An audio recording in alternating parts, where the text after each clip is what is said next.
All right, pre-show shenanigans, Grant. You know, very big, very big thing took place over the weekend, Grant. Yes, I know exactly what you're talking A about. very, very big event occurred Come over the on, give it weekend. to me. Tell Um, us. I believe the Homeland Security raided Streameast over the weekend. Yeah, okay. There's a lot to unpack Unpack here. here. This is probably one of the most tragic days in the history of Well, or is college it? kids around the Or world. is it? Uh, Or is it? real quick, there are many other alternatives to Stream East. You Don't are disclose them. okay. Don't No, disclose them. never again. Like it was a running joke on NFL Twitter for a while. Like, don't tell the ops about Stream East. Keep it on the low. As a NFL fandom community, and actually not just NFL, as a sports collective entity on Twitter, we went too far with the Stream East jokes. We got them all out of the way. They're all done. We all got them out, but we will not reveal the other alternative sites. We will not. As a group, I am asking us to play our role and keep this thing going, keep this beautiful free streaming going. And Yeah, not the reveal. NFL is definitely the reason why that thing got got shut down. Oh, Though. I'm 100% the NFL. so this is the thing. Objectively speaking, those sites wouldn't have shut down if it was just like the UFC, for example. So of course, if it was just pay-per-views, UFC, maybe the MLB, like NBA Dana doesn't give a White fuck. for a long time. I don't think he said them by name, Streamies, but I remember like 3 years ago hearing a report of Dana White being like, yeah, all those illegal streamers were coming for you. That was 3 years ago. So I know UFC wasn't enough to take it down. Like I know it wasn't just the UFC. Pretty sure the only way it would actually happen if it was the NFL getting involved. Mm-hmm. So I'm going to put it on the NFL, but this is what I think. I think the biggest potential winner of this might be the MLB, because to this day on our TikTok, the only content that has ever been copyrighted ever at which organization? MLB. Major League Baseball is the only organization that has ever came after us for a copyright strike. And so PFF.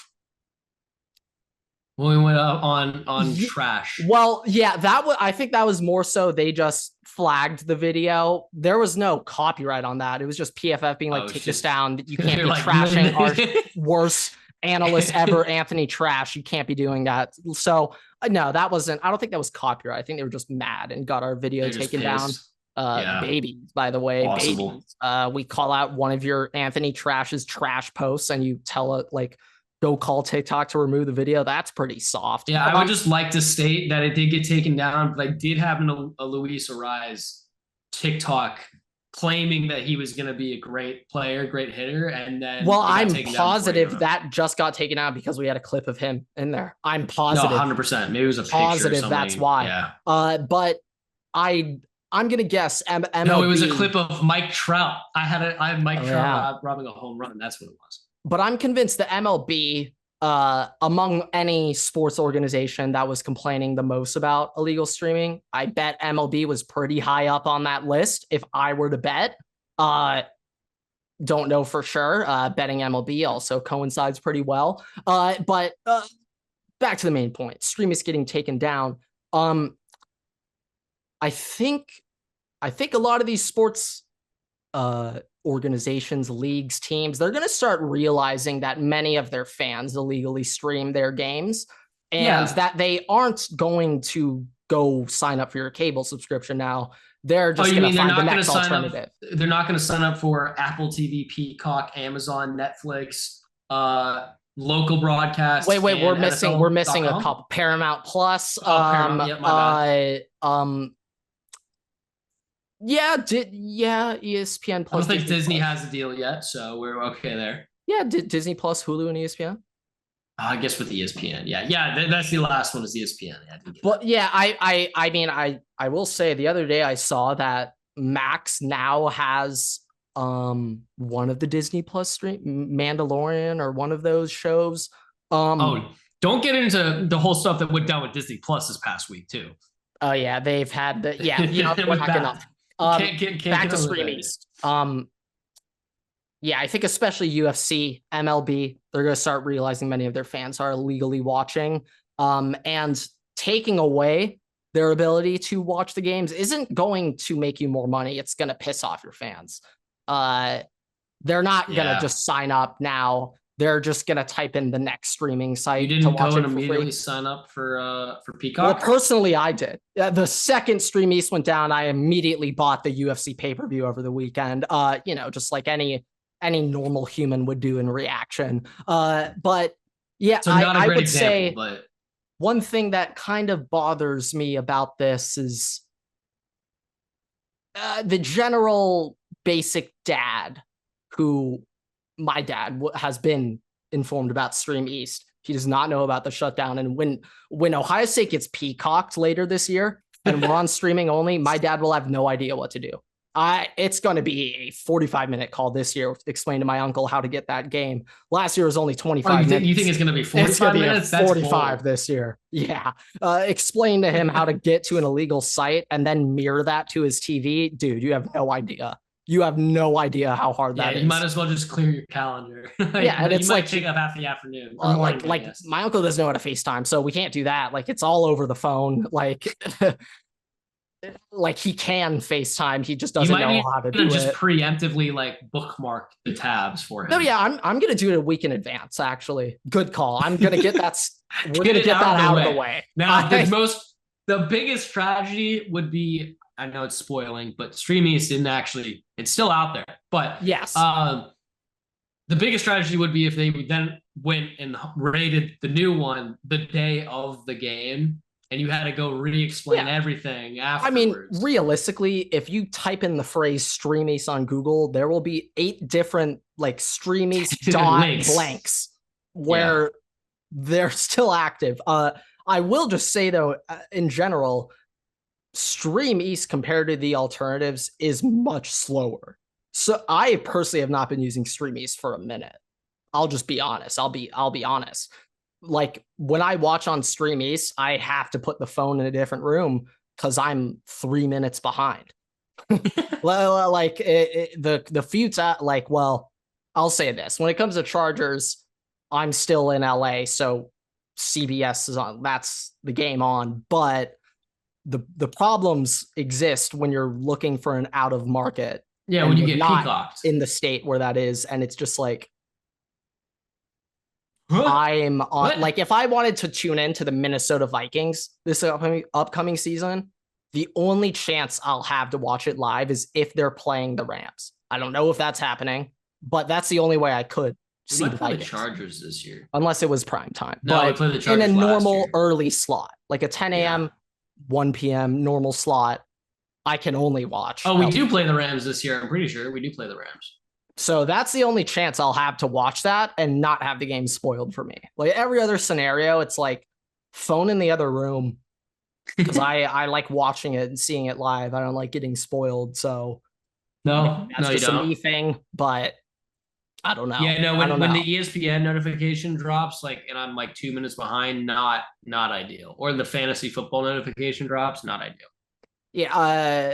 But Streameast getting taken down. I would say that's just step one of the transition from cable to streaming. We're gonna see some more. I guess the word is attacks on our great streaming websites, but we're gonna get through this, everyone. This is nothing. This is the equivalent of the wildlings just getting the giant in that first little bridge in that battle. Okay, we're completely fine. We're chilling. They may have breached the first barrier of defense, but we still have the ice wall, which they're not going to take down unless they get a dragon. Okay, and that will never know. That would never happen. I will say there's one person live watching Game of Thrones for the first time, live tweeting, and last night he tweeted out, "Holy shit, they killed Ned Stark!" So he is in for a whirlwind coming up here. Wild ride. He is in for a ride. Okay. Hey, you had the same response though when you were first doing your little breakdowns. Yeah, I would say, I did. That's probably the most. What would you say is the most obvious well-known Game of Thrones spoiler. I would say it's either Ned Stark dies at the end of season 1 or it's Arya Stark kills the Night King. I'd say those are the two most popular Jon spoilers. Snow is a Targaryen. I'm trying to think. Was that more I know that or that Jon Snow doesn't die. That. Jon Snow doesn't die. That's the most well-known one. So, okay, this is a thing. I knew by nature Jon Snow doesn't die because, like, well, he's in the last episode. He's in the final. But that's my point. People at the end of that season didn't know. Yeah, because that's where the book ended. Well, also, quick fun fact. Jon Snow, I pretty sure I have this right. Like, he doesn't die at the season finale. He dies like episode 2, and then is just revived the next week. And it's just like, this was no cliffhanger. I thought it was at the end of the season. I thought so too, but when I was rewatching, I'm like, wait, so you're telling me the end of season like 6, episode 8, Jon Snow dies, and the first scene in episode 9 is when his eyes open and he's back? Really? You couldn't even give me 2 weeks of maybe he's dead? You not even 2 weeks? We're getting off topic. We're getting off topic. I mean, yeah, I was just saying, this is a term I hate, but the plot armor. No battle was scary. Season 5 onwards, you're like, well, they're not going to kill Jon Snow. But all right, that was way too off topic. We're done. Back to the main episode. It's the first week of football. Technically, this first week. Well, no, we're gonna have to wait till the NFL's back to say the first week of football. Hit the intro first. What is going on, everybody? Welcome back to another episode of the Waterboy Podcast. Today is episode 249. And college football is back this weekend, okay? We are back in Ireland. We are back across the pond with our Dublin, Ireland game, Florida State at Georgia Tech. Last week of NFL preseason this weekend. Yes. And as a whole, the sports world, we're getting back. We're getting back to the swing of things. It's been a little slow this past couple of days. I've been hurting. Yeah, I would say the past week or 2 weeks have really slowed down. I would say since 4th of July, summer flew by. I felt like, I don't know what you think, but I feel like since the 4th, time has just been flying by. I've been busy, so I don't necessarily know if I'd say time has been flying for me, but yeah, I would say it's, this is a weird phase. We're going into a new year when it comes to the football world, college specifically, but this could be a new year. We don't know what to expect. There are many things that happen. We don't know what to think, but going to be a big time football episode this time. I would discuss the Dodgers. But we can't do that. We can't do that. That's going to make them start losing. Yeah. So we're going to do our part, not discuss them. There's a chance I will be seeing Jack Flaherty pitch live this week. Okay. To be determined. We'll see if he gets that start on Saturday. Probably not. Probably going to Gavin Stone. But okay, football discussion. Everett, I got a lot of college football news with this week going on, but okay, I don't know where you want to start. I think the best thing to do for this episode specifically, I don't want to report things. So if you have anything that's reporting things, throw it out the window. No, I got my quarterback rankings. I got position group rankings by conference. And you know what? Screw it.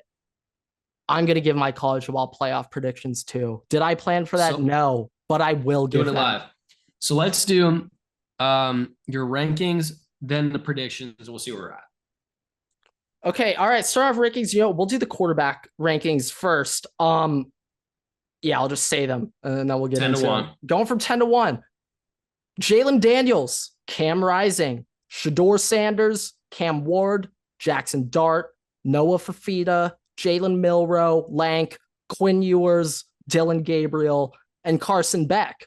I would say this year at the quarterback position compared to past years, maybe not the big time names we've had when you think of like a Caleb Williams, going a couple of years before that. If you're, I don't know. Yeah, no, Drake may definitely had hype last year too. I'm going to shout out G5 guy. We were texting about this earlier. I'm going to shout out Seth Hannigan. I think that's an all-time, not all-time. Is it Hannigan or Hennigan? Hannigan. Same thing. Okay. Hannigan. I wasn't trying to roast you. I was curious. I'm gonna shout him out. I know we play Memphis. I know they're in our conference, but He's been doing some great things. I think he's better than Cam Ward. So kind of surprised Cam Ward was on that list. But I'm horrified of what Cam Ward is going to do this upcoming year and what Miami's going to do as a whole. Sleeper team. I think Miami's going to make the playoff this year. Yeah. Well, you were talking about the other episode. You were like, maybe 2 ACC teams are going to make it. And I was like, oh, Clemson and FSU.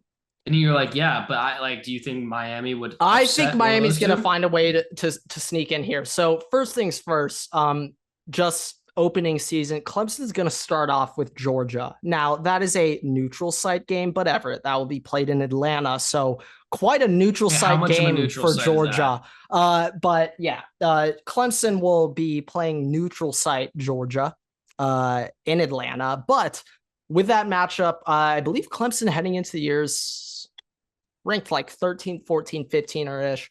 I don't think Clemson's going to be the team that slips up and misses the AC Conference Championship. If there's a team I'm slightly concerned about, it is Florida State.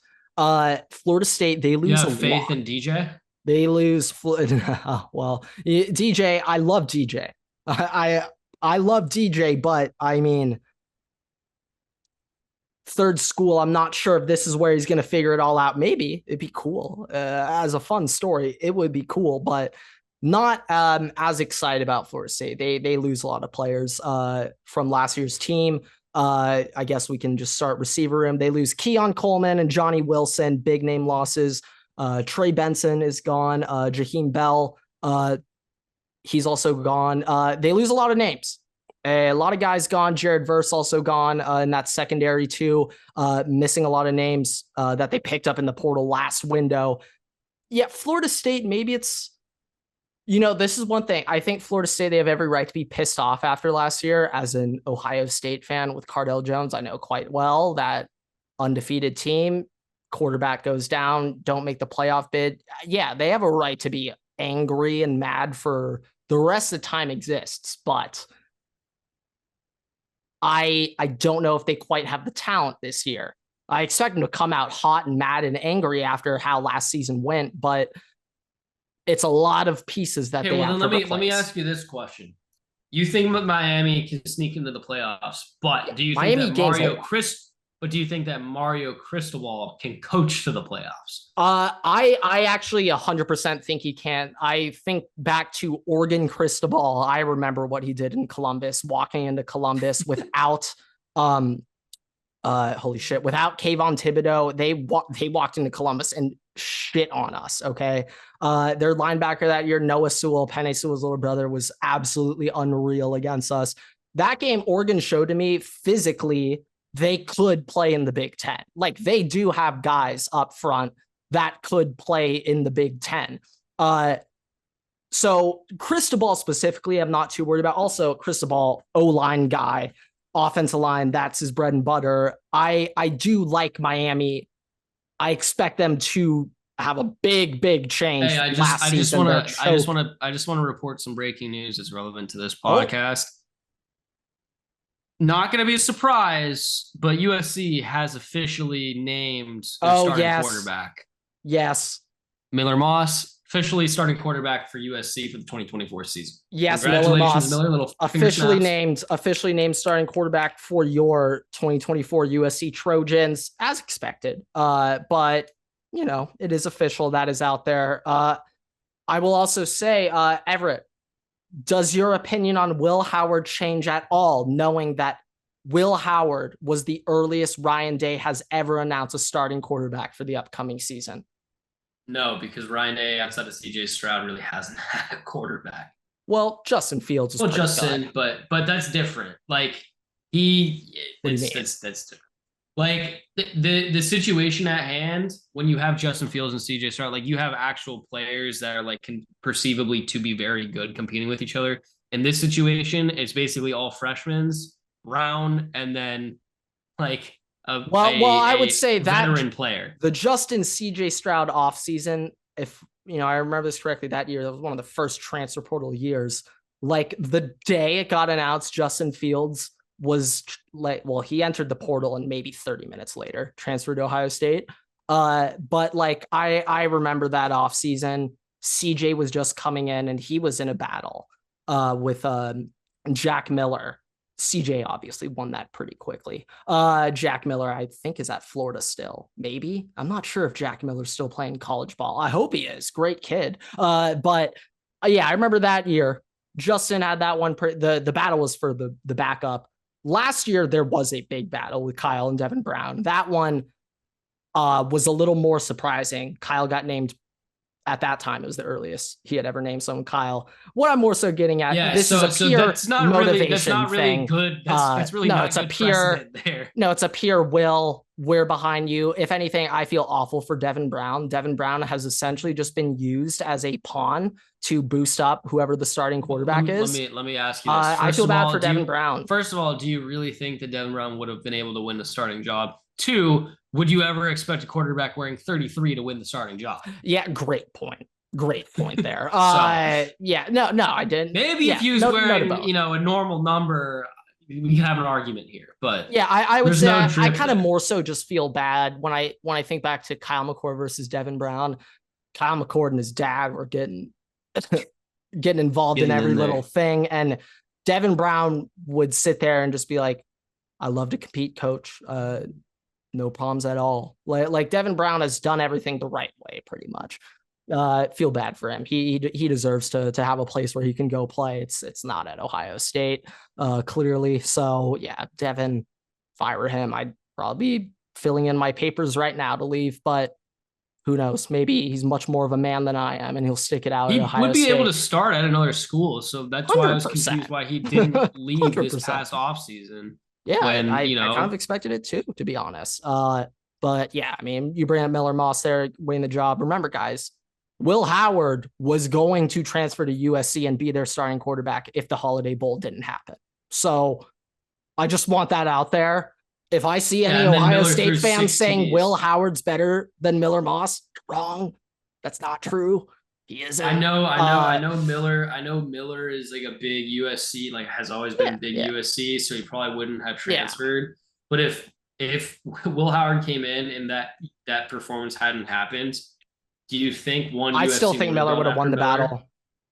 Or do you think Miller would have transferred? Do you think Miller would have stayed? I think he would have stayed. I think it would have stayed and won the job still.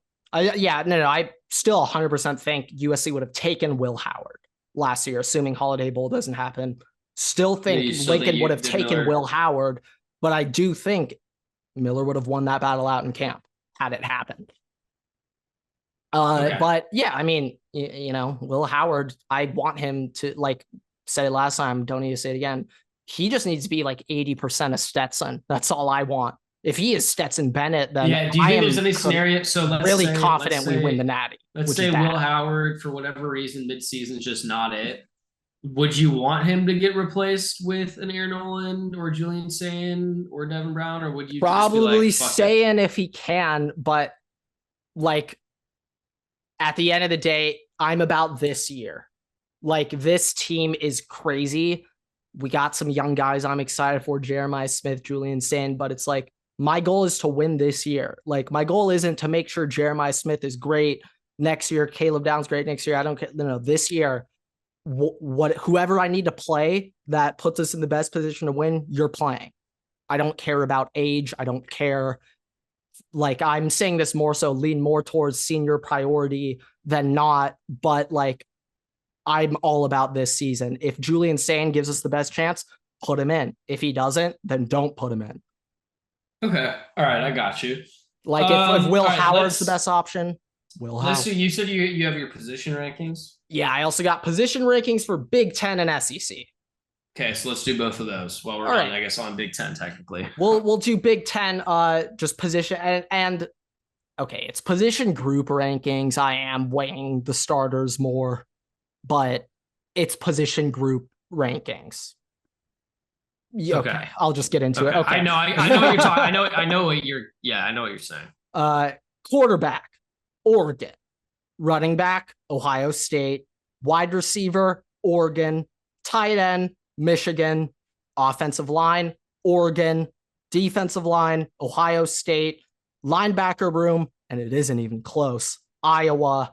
And DB, Ohio State. I would say when I was making this, I kind of wanted to like give like a top 3 or 4 because Now, you know for the what? most part, Ohio State, Oregon, and Michigan I'm are gonna in the top 3 and 4 of all of these.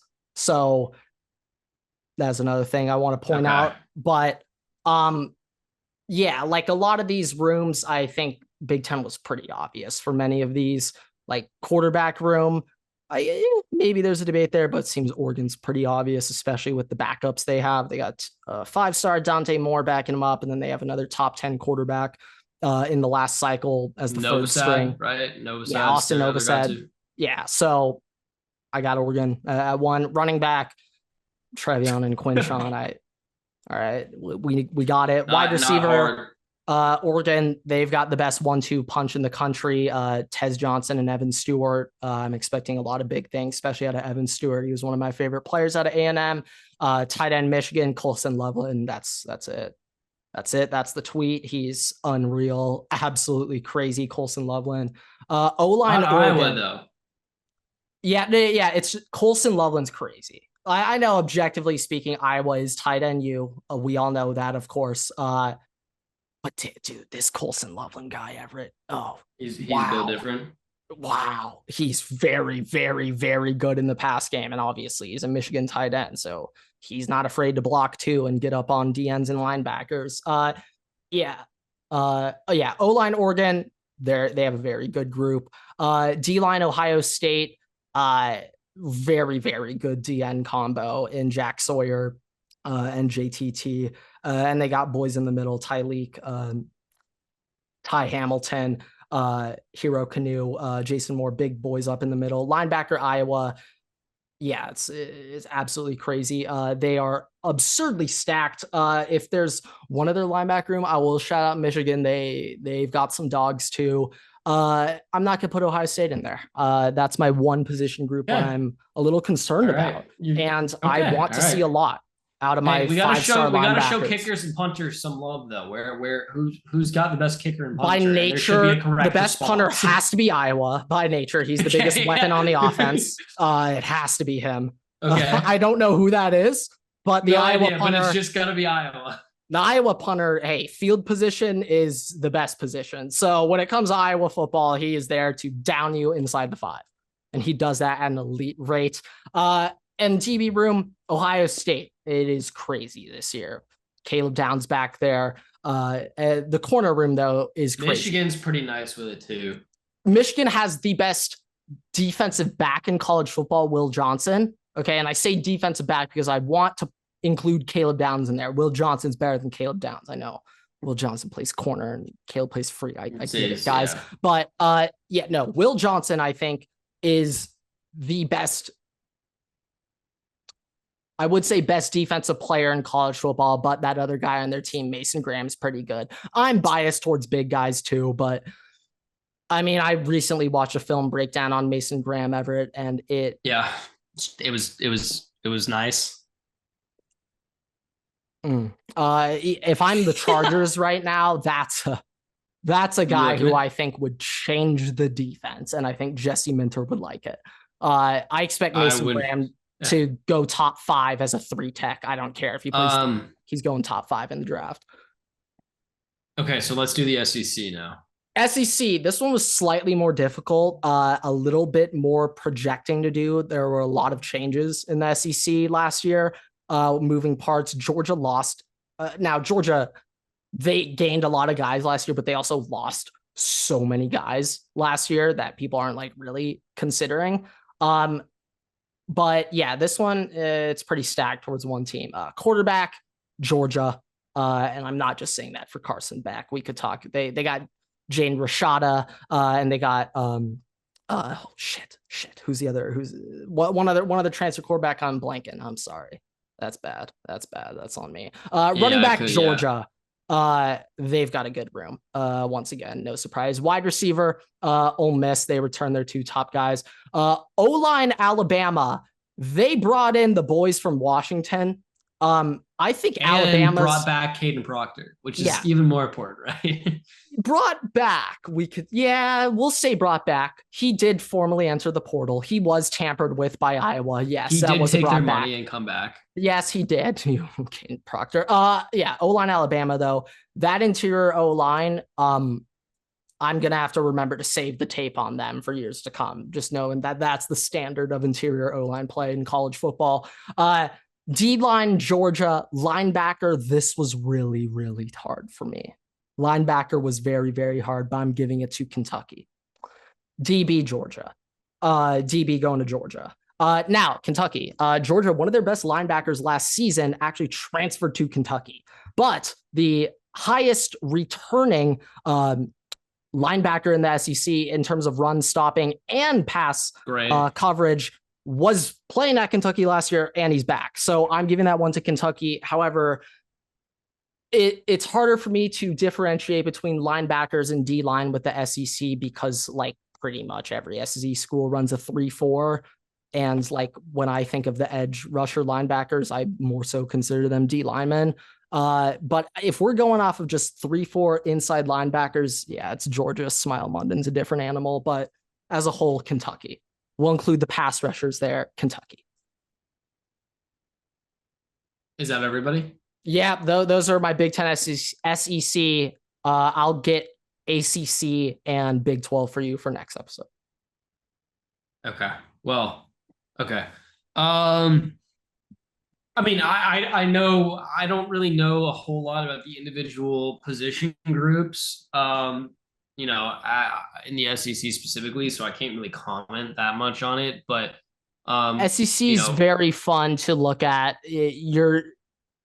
Essentially every SEC school has a dog that's going top 3 in the front 7. Except for every top 3 rounds. I mean, top 3 rounds, not top 3. Except for Vanderbilt. Yeah, no, literally. Other than Vandy, you can find a guy on every single SEC school that will go in the first 3 rounds that plays linebacker or D-line. You'll find one on every SEC team. Yeah. Okay, so let's fade this into who you think is going to make the playoffs, and I can also kind of give my picks. But yeah, first let's start with the first 4 seeds, and then we'll conference out. Champs. For the also side note, which I don't understand, college football playoff will not consider conference championships when ranking teams now, which I thought that was like the whole point. I don't. Obviously they are if the conference champions get buys. Like whatever. We'll figure it out when we get there. But we'll just go conference champs. SEC. I've got Georgia winning SEC. I've got Ohio State winning Big Ten. Nothing crazy there. ACC. I have Miami losing to Clemson in the ACC championship game. Big 12. This is where things get interesting because I don't know. Big 12, it's completely up for grabs. I don't feel confident in any of them. A lot of people are picking Utah to win the Big 12. I'm just going to go Oklahoma State. Oklahoma State. They're returning pretty much everybody. That makes sense. I'm going to go with Oklahoma State to win the Big 12. So I do think at the end of the day, those 4 will be the first 4 seeds. For my G5 I know you've been hyping them up a lot, but I'm going to pick the Tulane Green Wave for my G5 team. Hey, rat poison. Don't listen to this if you're watching. Do not click off the video right now if you're a Tulane member listening. But this is where it gets fun. The rest of the top 10. My first non-conference champion pick, who will be next. I believe the next team in will be the Oregon Ducks. I think Oregon will end up losing to Ohio State. I think Oregon will be 11-2 at the end of the year, with the only losses being to Ohio State. And because the conference championship game won't be counted, what I think that more so means is that the loser of the conference championship game won't have that loss hung against them, if you get what I'm saying. So think of Oregon as an 11-1 team, not 11-2. I know we just see the 2 losses and we want to vomit in our mouths. Yeah, you're just taking away the championship game. Yeah, so think of an 11-1 Oregon. Alabama, Texas. I believe Alabama will make the SEC championship game, not Texas. But I think that Texas still makes the playoffs. I think, though, now going off my last rule of you don't use losses against the teams, by that nature, whoever loses the SEC championship game should be ranked ahead of the team that didn't play in it. And I think that will happen. I will put Alabama ahead of Texas. But just for reference, no Georgia. Georgia won the SEC. Georgia's number one. I thought you said like Bama and Texas were playing. And no. I believe Bama will make that over Georgia. I don't think Texas will make the SEC championship game, but I think that'll actually be I get what you're putting down. Yeah, if anything, like Texas, you just get a bye week. Like, yeah. So real quick. I don't know how many teams we're at, but we have right now we're at 7. Got 5 more. Okay. All right. I think not necessarily next on the list, but I think Notre Dame's a lock to just make it if they just don't lose. It's unfair just because of their schedule being not. They're gonna just get in every year if they have 10 wins. After that, I want to say it, but yeah. No Ole Miss, Missouri, and. Really? I was waiting for Ole Miss. That's the team that I was. Now, the thing about Ole Miss, they add a lot. Okay. And now I know they lose Quinshon Judkins, but their running back last year statistically performed better than Judkins anyway. That's staying. Fun fact of the day, Quinshon Judkins, I believe, ranked like 17th in the SEC in yards per carry last year. So as an Ohio State fan, I will come out and say that. Quinshon Judkins was not like a top 15 running back in the SEC efficiency wise. So I will put that out there. I'll admit, I'm man enough to admit.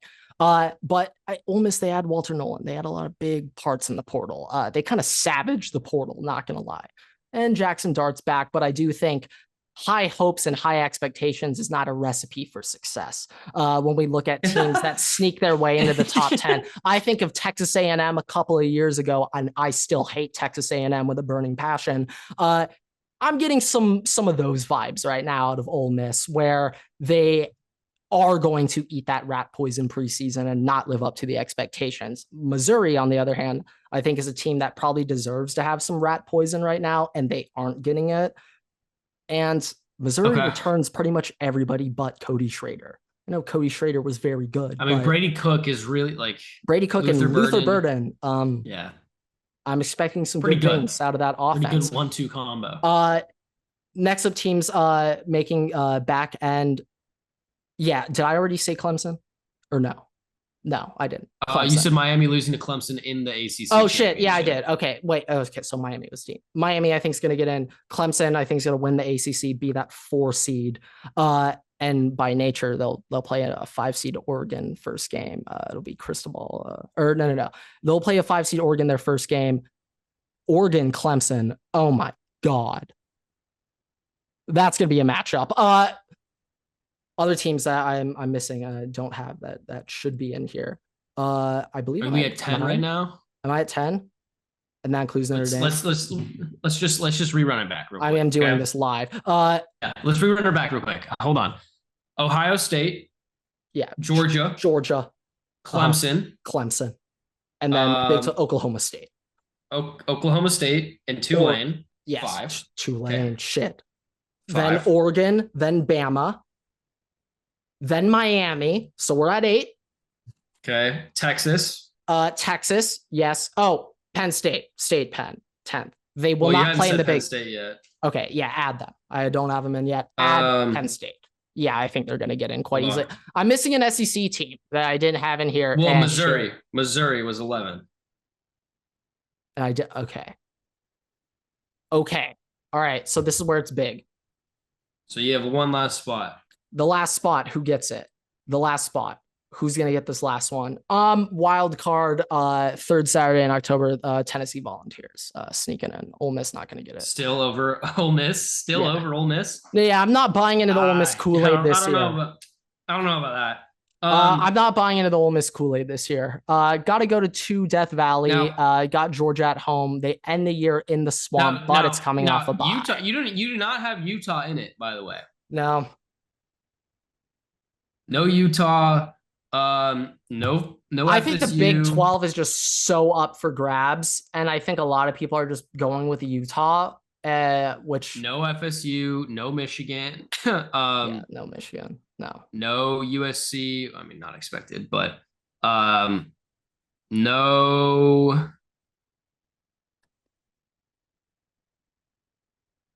Florida, no LSU, no Oklahoma. LSU, I'm so horrified of how their defense is going to be. Their defense last year was atrocious. Well, one of the like they wasted a Heisman. No Pac-12. No Pac-12. No Pac-2. No Pac-2. No Pac-2. Sad. I'm sorry, but I don't got them in this year. I'll be honest, I don't. Maybe we can look at that down the line. I mean, no Colorado. Who is Pac-2? Who's their what conference are they like playing games with? Let's check Oregon State. Big Ten, a lot. They're kind of playing a mix. They've got some Big Ten. They've got some. Is that Mountain, like Nevada? Mountain West. Yeah, Boise State. Yeah. Is that? Yeah. Okay, I think it's the Mountain West. I think it's the Mountain West that they're like. Yeah, that's not that great of a. No. It's not like a top.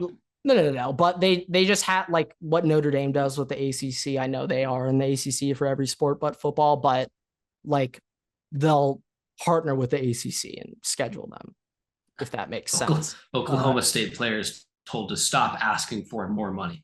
Yep. Oh, I mean, while we're on the top, Mike Gundy's kind of been on a heater recently with some of his quotes. A while ago, I'm not sure if you heard this, but Ollie Gordon, of course, had a little run-in, little drinking and driving thing, I'm pretty sure. And when asked about a potential suspension, Mike Gundy said, well, he's suspended for half the year. He only plays offense. He's suspended for half the game every single game this year. He only plays offense. He's suspended for half the game, which I thought was one of the funniest answers I've ever heard in my life. Such a Mike Gundy's got iconic quotes. Do I defend him protecting his player, participating in those activities? No, we should not take a page out of the Georgia playbook on that one. But from a pure humor perspective, some very funny quotes coming out of there. Former Texas legend and flirting with Ohio State quarterback Malik Murphy is one of the Duke Blue Devils starting job. It's a name I like myself, Malik Murphy, big name guy out of J. Sarah. Malachi Nelson lost the Boise State job to. All right. I don't like to make fun of players. Malachi Nelson lost out the job, and I saw a pretty good tweet going around where it's College Football 25 recruiting page. You got that 5-star quarterback, and he's a bust, and that's what Malachi Moore is. Malachi Moore lost out the starting job. Malachi Nelson. Nelson. Holy shit, not Malachi. Not Moore. Dante Moore, different guy. No. Malachi Moore, I'm pretty sure used to be a Syracuse point guard. That is not who I'm talking about. Malachi Nelson lost out the starting job. I'll just say this. I remember last season at USC hearing that Malachi Nelson was suddenly dropped from the depth chart around week 3. Went from QB3 to QB4 to unlisted in like the span of 3 weeks last season. Don't know what happened there, but I'll be honest. I kind of thought he was set up to be the next Lincoln Riley 5-star Oklahoma State quarterback Alan Bowman will be playing his 7th season of college football this year. Oh yeah. Mm-hmm. Yep. So Cam Rising is going into year 6. He's going into year 7. Making sure wait. Okay. Cam Rising's not going into year 6. That's so wrong. This is going to be a 6th year healthy and playing. Cam Rising is going into year 8. His first year was 2016. 8th year. He's done 2. This has to be his last season, right? This is his last season. I have no idea how it works these days, Everett. I wish I could have an answer. Let's look. But after the last "How are you still in college" basketball list I made, I have no idea how eligibility. Yeah, may need to redo that one with college football. That's an yeah. Oh, do I? So go over the all-name team with Pig Cage and Squirrel White and everyone? You could do that. You could do that next episode. But it says he's a senior, so he's got to be graduating. Hold on. I don't know how it works anymore. So damn it, they don't have. He says he's been on Utah since 2020. Career history 3 seasons. Bullshit. Hold on. Let's see. Grant, just take a guess when Cam Rising was born. Guess how old he is. Guess how old he is. He's 97. 99. He's only 25. Oh, you think that he's only 25? You would think that he's been around for a long fucking time. From California, born in Ventura. Mm-hmm. Yep. Didn't know that. Now, Utah is not his only school, correct? It's set. Well, no, that's current team. Actually, I think it is his only school. Major in psychology and criminology. Didn't know they listed majors. Yeah, those are out there. Yeah. Hold on, it says that he redshirted he played at Texas in 2018, redshirted and went to Utah in 2019. That's it. Yeah, I remember that. Okay. Texas was battled with Jake Bentley for the starting job in 2020. Bentley won the job, but Rising was chosen to start against USC. Okay. But yeah, we're getting into a world of college football here, folks. We have an Ireland game this weekend, Florida State, Georgia Tech. I would go over that, but yeah, we are trying to begin lowering the time of these episodes a little bit, which means we're coming to the end here. Yeah, we'll wrap up with NFL here. Second. It's going to be like a minute NFL segment. I don't have anything on the NFL. I was assuming I really don't either, so I didn't. Not much to talk about. Really got my JJ McCarthy beef out last week. No, I've been busy over the weekend, so I'm really watching any of the preseason games from this past week. I know we got some wide receivers. I heard Stetson threw another pick. I did hear that. Yeah, I saw you guys cut Max Duggan finally. It's about time. It's about time. You still have Easton Stick, Grant. That is true. And we have the USFL XFL Player of the Year. Oh, the one thing that I did see though is the QB that currently runs the American flag football team was like, okay, that's how we can end this off. It's completely disrespectful to think that NFL pro players will take over the team. What the now, Everett, did you see how big the quarterback was? Did you see what his size was? His measurement? No, I didn't. I believe he is 5'8", 140 pounds. Feisty little guy. Yeah, give me shit. No, we went over this. We did flag football. Lamar Jackson would probably be more ideal than Mahomes because of the running. In flag football, the quarterback should be running. So we went over this. Lamar would be the literally best all you need to do is flag football quarterback. Whatever the all-pro NFL team is, they get sent to the Olympics. That's the team we send to the Olympics. Like, McCaffrey and flag. Tyreek. Yeah, no. Tyreek would genuinely not be fair. Oh, okay. Last thing. I'm pretty sure Noah Lyles has officially accepted Tyreek Hill's challenge.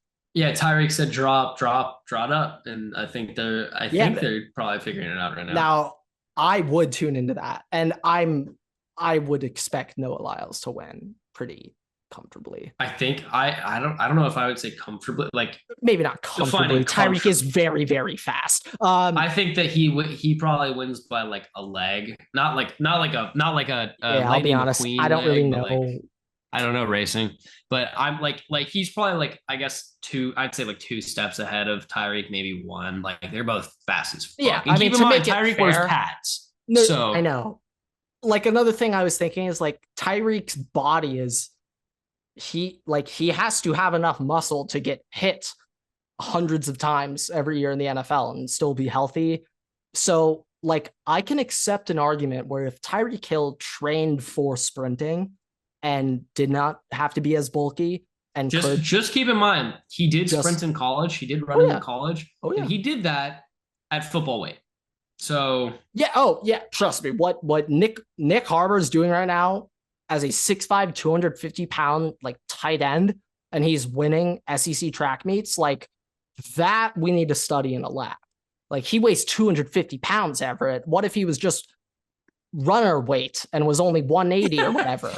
Like, could you imagine how fast he would be then? Like, so fast as fuck, boy. Yeah, Nick Harbor, absolute freak athlete. Just like, what am I looking at? One of those guys where you're just like, he's 250 and he's faster than every receiver on the team.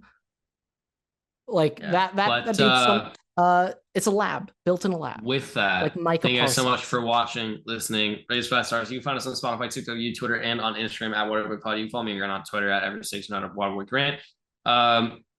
Schedule is due to change. Right now, we post 2 episodes a week on YouTube and all podcast platforms, but be advised that might change. We post on TikTok and on Instagram every week, so make sure to check us out there for exclusive content. And we'll see you guys in the next episode. Waterboys out.